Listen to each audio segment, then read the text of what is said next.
स्वामी जी नाड़ी परीक्षण योगियों और आयुर्वेदाचार्यों के नाड़ी दर्शन पर आधारित है।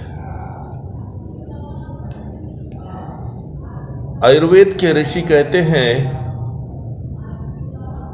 नाड़िम अंगुष्ठ मूलाद्धः स्पृशे दक्षिणज्ञे करे ज्ञानार्थे रोगिणो वैद्यो निज दक्षिण पाणिना। स्थिर चित्तः प्रसन्नात्मा मनसा च विशारदः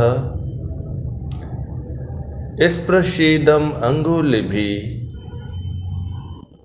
नाड़िम जानिया दक्षिणे करे। प्रायः स्फुटा भवति वाम करे वधूनां पुंसा च दक्षिण करे तदीयं परीक्षा। ईर्ष्यद्वि नामित्कर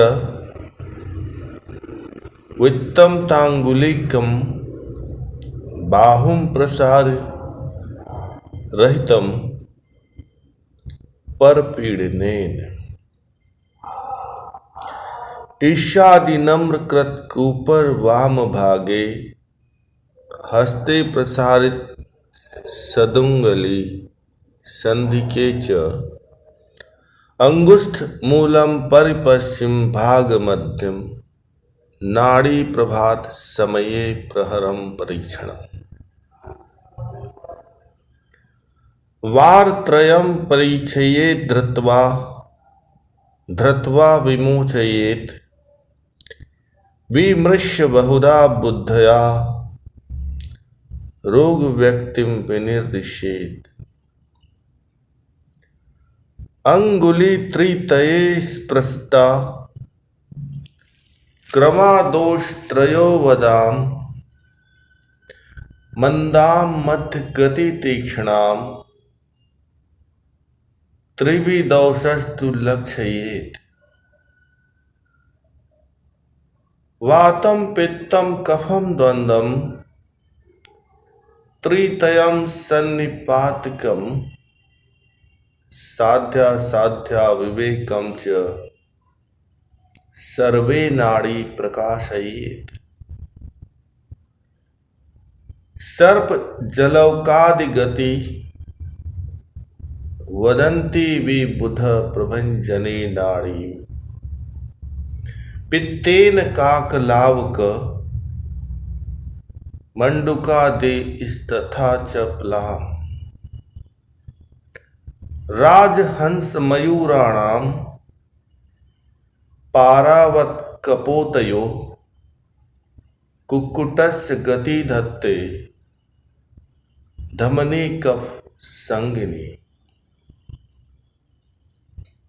मुहुर सर्प गतिम नाड़ी मुहुर भेकम गति तथा वात पित्त समुदत्ताम ताम वदन्ति विचक्षणा। सर्प हंस गति तद्वात् श्लेष्माश भवति हरिहंस गति दते पित्त श्लेष्मा निवताधरा। काष्ठ कुट्टो यथा काष्ठम कुट्टते चाति वेगत स्थित्वा तथा नाड़ी सन्निपाते भवेत् ध्रुवम्। मंदम शिथिलम व्याकुलम वा स्थित्वा वहति धमनी याति सूक्ष्मा च सूक्ष्मा।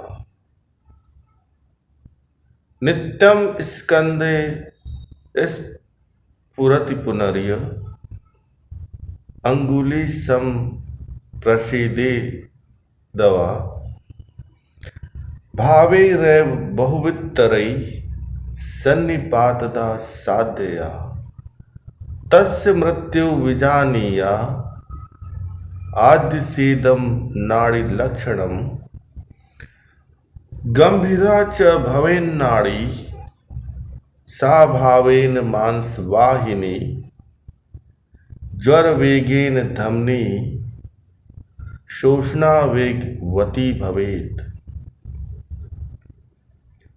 काम क्रोधा उद्वेग वह क्षीणा चिंता भयलुप्तता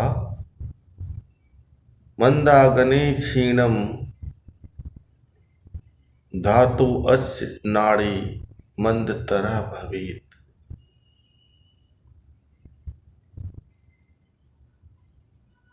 आयुर्वेद के ऋषियों के अनुसार जो श्लोकों का पाठ किया गया है उसके आधार पर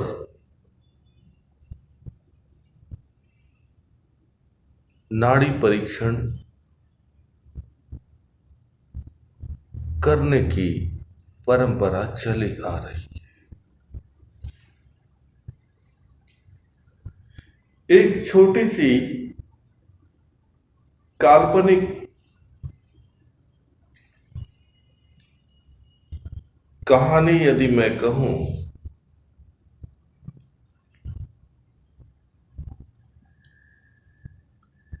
तो नाड़ी परीक्षण अत्यंत फलित हो सकता है। कहानी अत्यंत काल्पनिक है और हो सकता है कि यह जीवन का सत्य भी हो। एक समय की बात है,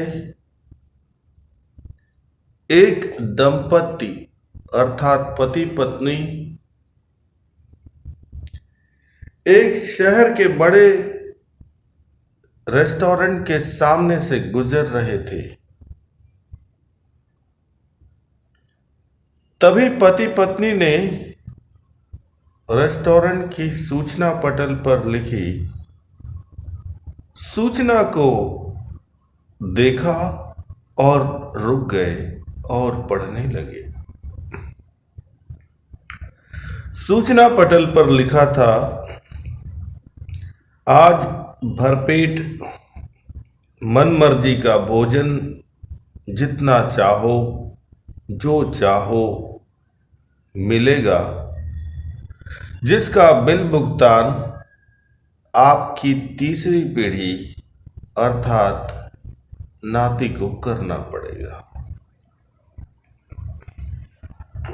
दंपत्ति हैरान। सूचना को 2-3 बार पढ़ने के बाद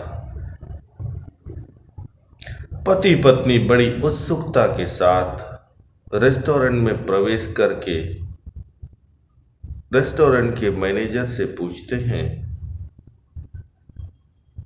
कि बताइए, बाहर जो सूचना पट पर लिखा है यह सत्य है कि हम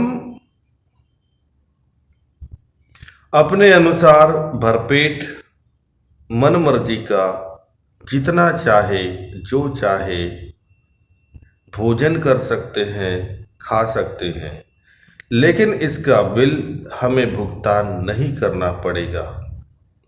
मैनेजर ने उत्तर दिया, सूचना बिल्कुल सही है। आप जो कुछ भी खाएंगे पिएंगे उसका भुगतान आपकी भावी पीढ़ी, आपके नाती और पंथियों को देना होगा। दंपत्ति खुश होकर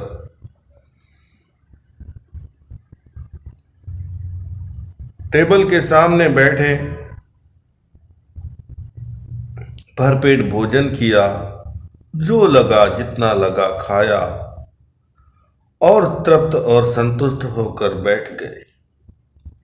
तभी अचानक सेवक बिल भुगतान हेतु बिल लाया और चुकाने के लिए निवेदन करने लगा और बाध्य करने लगा। तभी दंपत्ति ने रेस्टोरेंट के मैनेजर सेवक से बड़े धैर्य और गंभीर भाव से पूछा, सूचना में जो लिखा है उसके अनुसार हमारे खाने के बिल को तो हमारे नाती चुकाएंगे, हमारे पुत्र चुकाएंगे, तो फिर यह बिल क्यों? मैनेजर ने समझाया, यह आपके खाने का बिल नहीं है। आपके दादा दादी, नाना नानी जो मनमर्जी से खा कर गए, उनका बिल आपको भुगतान करना है। आपकी पिछली पीढ़ी जो खा करके गई है, जो मौज करके गई है, उसका बिल आपको भुगतान करना है। आपने जो खाया है उसका बिल तो आपके नाती भुगतान करेंगे, लेकिन आप उस बिल को भुगतान कर रहे हैं जो आपके पूर्वजों ने खाया हुआ है, और यह आपको देना ही होगा। यही पीढ़ी दर पीढ़ी चला आ रहा है। हम सब अपने पूर्वजों के द्वारा किए गए कर्मों के फल को भोग रहे हैं, और इसी भुगतान का नाम है रोग और दुख।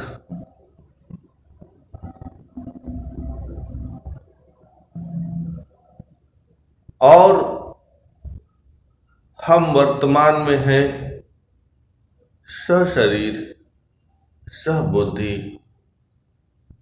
जागरूक है, लेकिन हम जो रोग और दुख भोगते हैं वह हमारे नहीं होते, वह रोग और दुख का बिल हम अपने दादा दादी, नाना नानी और माता पिता के कर्मों का फल भोगते हैं। और यही नाड़ी परीक्षण का पहला सूत्र है कि पूर्वजों के द्वारा किए गए कर्मों के बिल का भुगतान रोग और दुख स्वरूप भोगना ही पड़ता है।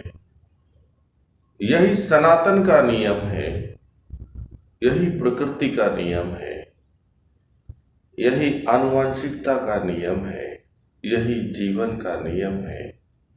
इस तथ्य को यदि हृदय में बांध लें तो अपने आने वाले पीढ़ी के लिए कोई दुख और रोग का कारण न बचा रहेगा।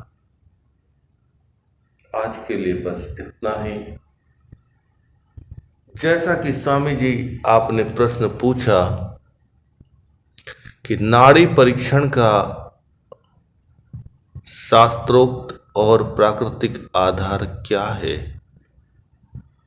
उससे संबंधित नाड़ी परीक्षण पर आधारित आयुर्वेद के ऋषियों के श्लोक आपके समक्ष उच्चारण किए गए, और नाड़ी परीक्षण का प्राकृतिक आधार पीढ़ी दर पीढ़ी अपने पूर्वजों द्वारा किए गए कर्मों को तो भोगना ही पड़ेगा।